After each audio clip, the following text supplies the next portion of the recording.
Pronto aí, pessoal, vamos para segunda parte, tá falando aqui? Tá. A segunda parte aqui da nossa aula de hoje. E essa aqui é bem complicada, tá? E eu fiquei um tempinho para entender o que ele estava querendo, que o livro queria explicar. A sorte que eu não vou comprar isso aqui na prova, até porque vocês não vão ter prova. Não, vocês estavam perdidos na minha mão. Então, o que ele quer dizer com aprendizagem? Né? Essa aprendizagem, no que eu entendi do livro, vai ser um preâmbulo para você explicar depois técnicas de treinamento de pessoas. Né? São coisas que vocês vão ver. Não, acho que não em CO, mas em gestão de pessoas vocês vão aprender muitas técnicas de como você gerir pessoas. Se eu não me engano, que a professora deve ser a Edilene que trabalha essa parte de gestão de pessoas lá no instituto, tá? Então, o que vai ser a aprendizagem, né? O que ele quer dizer com a aprendizagem? Então, ele vai dizer que todo comportamento complexo, né, ele é aprendido, tá? Então, ou seja, todo comportamento humano que ele envolve uma certa intelectualidade, ele não nasce do nada, tá? Ele é sempre aprendido. Ele é aprendido aonde? Na escola, no mercado de trabalho e na própria sociedade, tá? Conversa com outras pessoas. Por exemplo, andar de bicicleta. Você nasce sabendo andar de bicicleta? Não, você teve um treinamento, pode ser com os pais, geralmente, né? Ou com algum outro professor, no qual você foi, com o tempo, aprendendo como que você se comporta para andar de bicicleta. Tá? Então, olha a definição do autor. A aprendizagem é a qualquer mudança relativamente permanente no comportamento que ocorre como resultado de uma experiência. Ou seja, para você aprender alguma coisa, você tem que treinar para realizar aquela atividade. Tá? Ele coloca 3 grandes teorias de aprendizagem. Tá? Condicionamento simples, de um autor chamado Pavlov. Condicionamento operante, né, do autor chamado Skinner. Esse autor é bastante importante para a psicologia e para a psicologia social. E por fim, a teoria da aprendizagem social. Para nós, tá, a primeira ela é muito simples mesmo. Para nós o que importa são as duas, a segunda e a terceira, de condicionamento operante e a de aprendizagem social.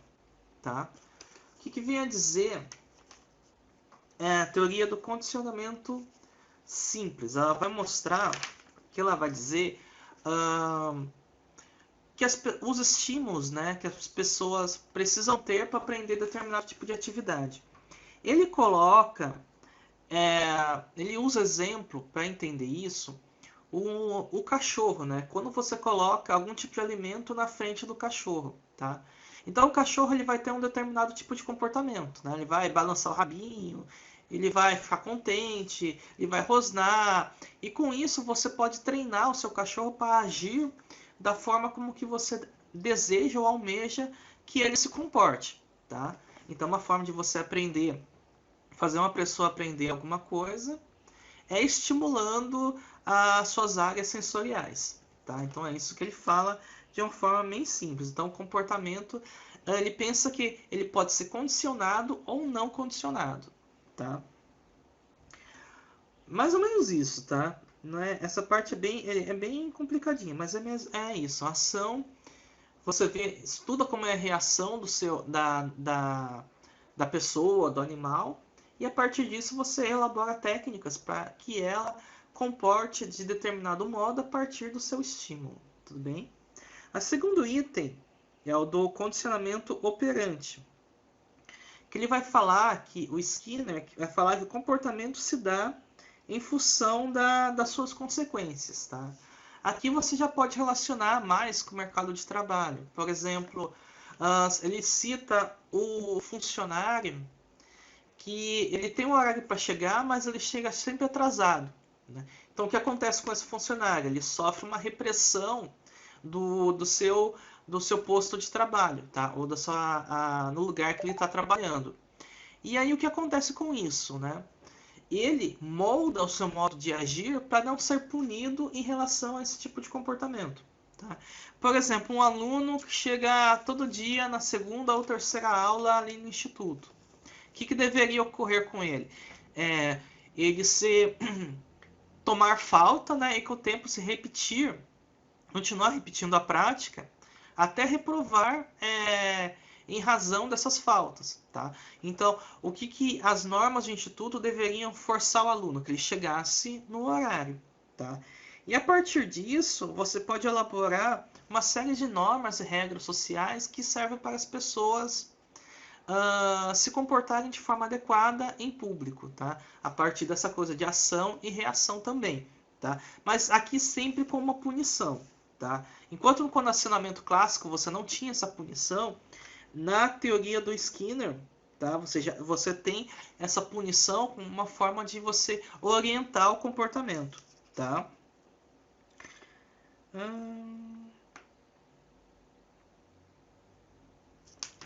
O terceiro item, tá? Ele já é um pouquinho mais complexo, tá? Que é que você aprende a partir da... Você não aprende do nada, assim. Você aprende sempre da forma como você observa o meio social, tudo bem? Aqui entra algo interessante, que ele vai falar um pouquinho mais para frente, que essa coisa de meio social, você pode moldar, por vezes, a forma como o seu funcionário ele pensa, para ele se adequar muitas vezes às normas e regras da empresa. E claro, aqui tem algo interessante, que é quem é o modelo, né? Eu fiquei pensando nisso muito ontem à noite, assim. Eu cheguei a falar na aula, quando eu te vi os livros, os vídeos da relação à diversidade, quem da empresa deveria puxar essa ideia de promover a diversidade nas empresas? Seria os funcionários, os gerentes ou algum chefe de setor? Então, o que a gente viu nos vídeos, que quem tem que puxar essa prática de diversidade são os líderes da empresa, tá? Ou no caso da sociedade, são os líderes da sociedade, tá? Ou numa ONG, ou em alguma instituição, e assim por diante. E aí, claro, né, qual exemplo que veio na cabeça? Né? Nós estamos numa época de pandemia, no qual vários países, né, adotaram essa prática de isolamento como um método mais eficiente para você controlar a disseminação da doença. Porém, o que o posto máximo do Estado público faz, né? Que no caso o presidente. O que o presidente atual do Brasil faz? Ele age de modo contrário. Enquanto, né, outros países eles pensam têm adotado essa prática de isolamento, o presidente atual do país ele pensa em deixar tudo como está e deixar as pessoas se contaminarem, né? Isso é certo ou errado? Eu não sou pelo que se discute, né, na ciência, né, porque se discute na mídia, isso é um método errado. Mas a influência que a liderança ela exerce nas pessoas faz com que as pessoas, ao invés de se isolarem, elas saiam a público, né? Então isso é algo interessante de nós refletirmos, né? Da importância, o que essa coisa de você ser um influenciador, né? Se você fala e as pessoas elas obedecem, né, ao que você fala por conta da sua representatividade, a representatividade do seu posto de trabalho na sociedade, ou sua função na sociedade, tá? Nessa teoria de aprendizagem, você tem 4 processos que ele coloca, tá?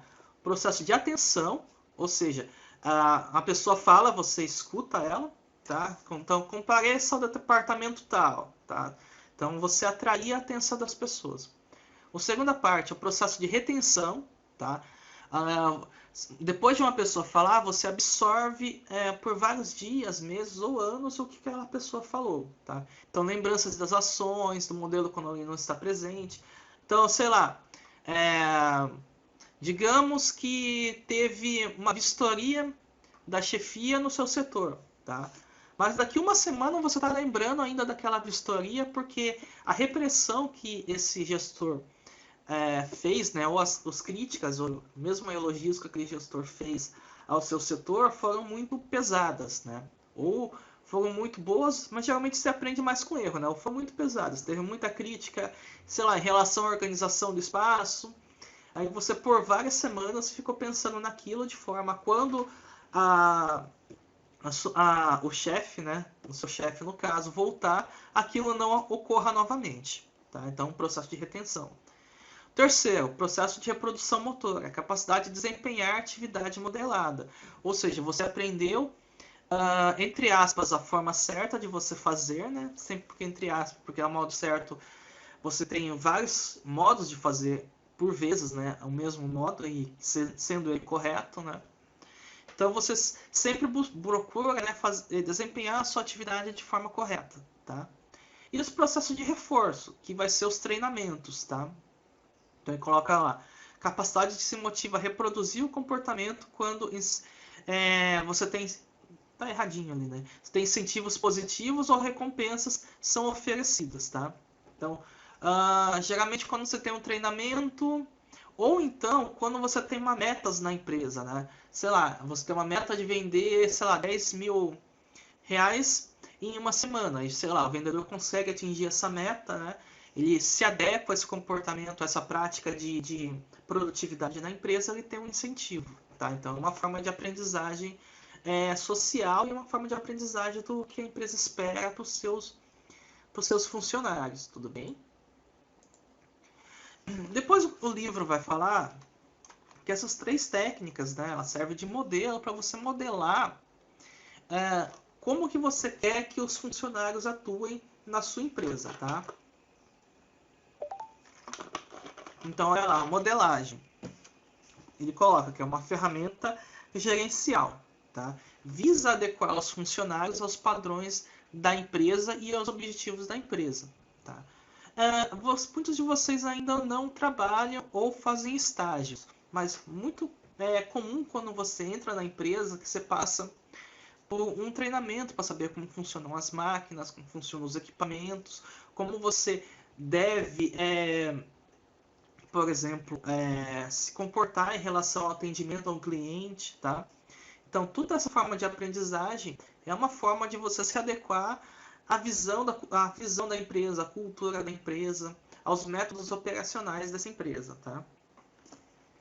Então ele coloca, né, 4 maneiras de modelar o comportamento. Você tem um reforço positivo, que é você reconhecer o trabalho do seu funcionário, tá?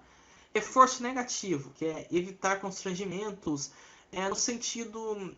Tem muita empresa que ainda nos dias de hoje dá esporro em público funcionário, né? Mas tem muita empresa ainda que constrói métodos de você fazer uma crítica ao comportamento do funcionário de forma a evitar constrangimento, mas que ele acorde, né? Ele se acorde entre aspas e faça a coisa certa. Se essa orientação não dá certo, né, você tem a punição. Você pode, ou se o delito que o funcionário faz for muito grave, né, você pode ter a suspensão do contrato daquele funcionário. Por exemplo, sei lá, um aluno colou na prova e foi pego, tá? Se for um caso de médio ou grande gravidade, ele pode ter, por exemplo, a suspensão ser suspenso do colégio. Tá? Então tem que ser algo. Ou então, por exemplo, sei lá, um aluno danifica algum ativo da escola. Sei lá, um aluno pegou um computador da escola e jogou no chão. Né? Ele é passível de suspensão. Tá? E por fim o caso máximo, né, de repreendimento, né, que é a extinção, né? Ele coloca levantar as mãos na sala de aula, mas a extinção seria a própria demissão do funcionário. Então, sei lá, isso é uma forma de você dar exemplo não só para quem foi demitido, mas também para quem continuou no emprego, né? Você joga pressão para quem continua. Isso é uma forma meio grotesca de você estabelecer controle nas empresas, mas infelizmente, né, ou felizmente, ela é uma forma eficaz, né? sei lá, tem uma pessoa que falou mal da empresa nas redes sociais, né? E isso ganhou uma certa repercussão. Então, uma forma de você estimular outros funcionários não ter a mesma atitude é demitindo aquela pessoa que teve esse comportamento, tá? E isso joga uma pressão para quem continua na empresa não ter essa mesma forma de comportamento, tá? Então ele coloca, né, que há duas formas, né, de esse esquema de reforço, que essa forma de treinamento, quando vocês forem estudar gestão de pessoas, ele nunca pode ser,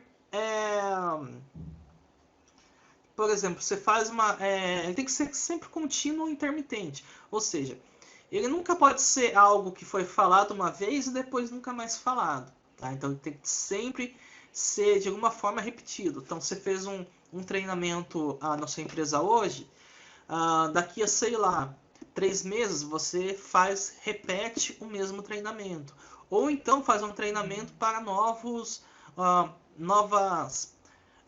habilidades, ou novos produtos que estão chegando, novos serviços e assim por diante. Ou então um treinamento para avaliar o que deu certo, o que deu errado e assim por diante, tá? Então ele coloca 2 lá, o contínuo. É o reforço de comportamento desejável toda vez que ele se manifestar. Então, você faz um treinamento toda vez que você for realizar determinada função. Ele não é frequente, mas toda vez que... Ele não é frequente, mas ele é regular, tá? Por exemplo, você vai ser fiscal de vestibular. Vestibular da UEM tem a cada 6 meses em épocas normais. Então, toda vez que você vai ter esse treinamento para você ser fiscal, você faz... toda vez que você for convocado para ser fiscal, você vai fazer esse treinamento para aprender novamente as técnicas e o modo de comportamento para exercer aquela atividade, tá? Intermitente. Intermitente ele é contínuo, né? Então ele ocorre de acordo com intervalos uniformes e não uniformes, tá? Então ele é constante. Você sabe, enquanto ali no vestibular você não sabe direito, você sabe que vai ter, mas não sabe a data ao certo de quando vai ter esse vestibular, no intermitente não. Você sabe sempre quando vai ter esses treinamentos ou essas supervisões, tá? E elas podem ocorrer, né, até de forma surpresa. Tem empresa que faz isso também. Determinado dia, sei lá, o chefe aparece de surpresa e orienta o seu funcionário a fazer um procedimento de forma X ou Y, tudo bem? Continuando, tudo que essa ideia de aprendizagem, você pensa em moldar o seu funcionário para que ele exerça a função dele da forma como a empresa espera, tá? Então ele coloca lá, então essas formas de aprendizagem, né, que é também uma forma de seleção, ela busca identificar comportamentos críticos com impacto significativo sobre o desempenho do funcionário. Ou seja, todo treinamento ele visa aprimorar como que o funcionário ele atua na empresa, tá? O item 2, ele coloca que é desenvolver dados de desempenho. Isso vocês vão ver também em gestão de forma mais complexa, em gestão de pessoas, tá? Que é como que você avalia o trabalho do funcionário, tá? Então você cria dados, né, para você avaliar se o desempenho desse funcionário ele é bom ou é ruim. No caso da sala de aula, são as notas, né?